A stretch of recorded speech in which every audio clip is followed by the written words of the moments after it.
My name is Richard Mack. I'm the former sheriff of Graham County, Arizona, and I'm the founder and director of the Constitutional Sheriffs and Peace Officers Association, otherwise known as CSPOA, CISPOA. And what do you guys do?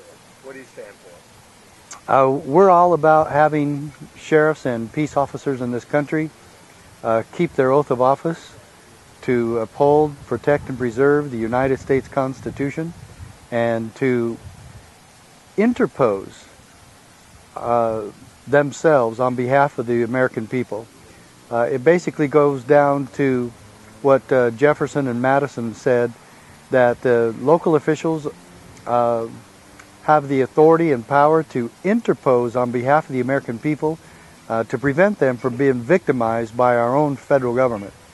And our whole purpose is to make sure that sheriffs and peace officers in this country know and understand their authority and their responsibility to protect all of us from tyranny. The number one crime in America is not gang violence. It's the threat to our own Constitution by our own leaders in Washington, D.C. And so the greatest protection that our sheriffs can give us is protection from tyranny. Now, with the Second Amendment legislation, background checks, why is that such a threat? Well, the propaganda scheme that Washington, D.C. is using regarding gun control and background checks is very sophisticated. But let's get back to the basics here.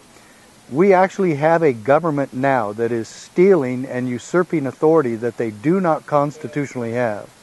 And my biggest concern with that is our government, Barack Obama, is literally promoting laws that require each of us to submit, as if we are just subjects of the government, that we are required to submit to a criminal and mental history background check by our own government before we are able, and before they allow us and grant us permission to exercise a right that is guaranteed in the Constitution, guaranteed in the Bill of Rights. And I'm sorry, but that is wrong. A background check might be a good idea. I can honestly say I would gladly submit to a background check if it was voluntary. But once you bring government into it and saying, no, we have the authority and we are king and we are dictators, and we will say whether or not you get to exercise that which is guaranteed in the Bill of Rights.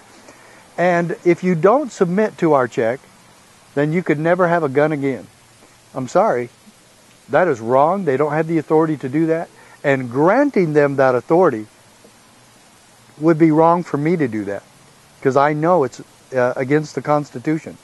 They do not have the authority to do that. Now, can you talk a little bit about the authority battle? You've organized, obviously, a bunch of sheriffs to come out and speak. Where does the authority lie in that confrontation? Well, you know, we could talk about the federalism issue until the cows come home, but quite frankly, the ultimate authority of law enforcement in your county is your county sheriff. He is the only elected law enforcement officer in your county or just about anywhere in this country. And the ultimate power in America comes from we, the people. So he's the only one that is not a bureaucrat. He doesn't answer to a bureaucrat. He doesn't answer to the county commission. He works with them, but he doesn't answer to them. The only boss your sheriff has is you. And that makes him the most powerful law enforcement officer in this country, and specifically in your county. Now, Thomas Jefferson recognized the power of the sheriff way back in the early 1770s. And he declared that the top executive of the county was indeed the sheriff. He said it back then, and quite honestly, the sheriff, the position of sheriff, even exceeded that of our own government. The sheriff goes back over 1,000 years. The first law enforcement officer in America was the county sheriff. And so he actually supersedes our or precedes our own Constitution and our own government. He was there before we were, you might say. And so the sheriff today is still the same as he was 1,000 years ago. He is the keeper of the peace. He is the ultimate authority.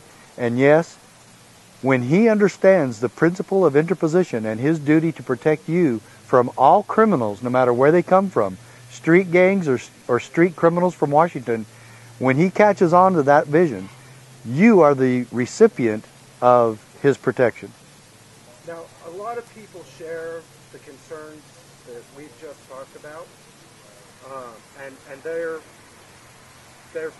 feeling frustrated and in some cases angry. Yeah. What can we do peacefully to resist this government overreach?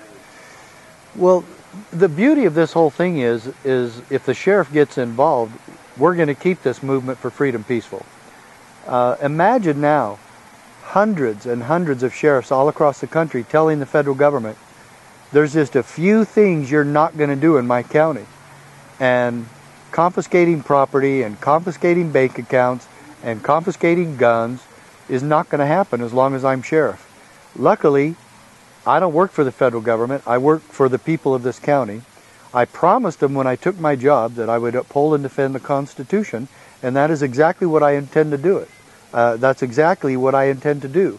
And I will do it regardless of where you stand.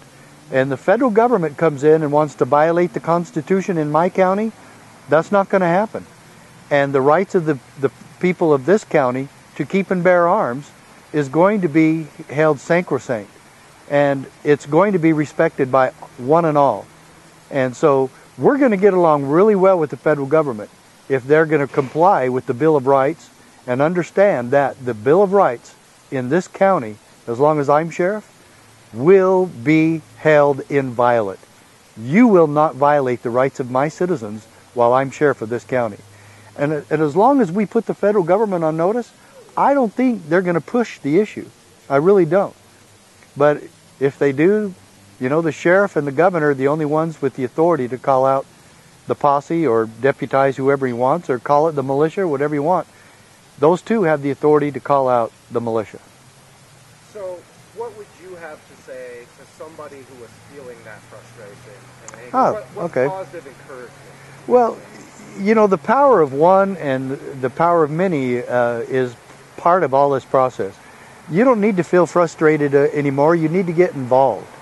And make sure you get involved with your local sheriff. Take your sheriff some cookies and get to know him. Let him know you support him. Ask him if he has my book, The County Sheriff, America's Last Hope. If he doesn't, make sure he gets a copy. It's only 50 pages long. He can read it while he eats a donut.